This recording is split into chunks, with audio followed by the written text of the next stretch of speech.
เกิดมาทุกข์แก่ก็ทุกข์หูจักสุคนละนั่งอยู่นี่เจ็บแขวเจ็บข้างเจ็บแข้งเจ็บขาปวดหลังปวดแอวเคยหมดสุคนนะหัวงอก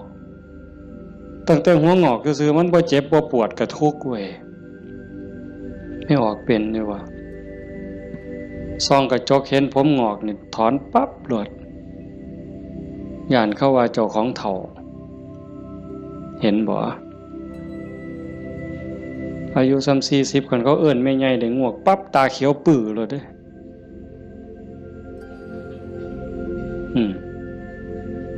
แต่คันอายุ60เขาเอิ้นหน้าสาวอายุปานใดล่ะ60ว่าแต่แม่น45หนู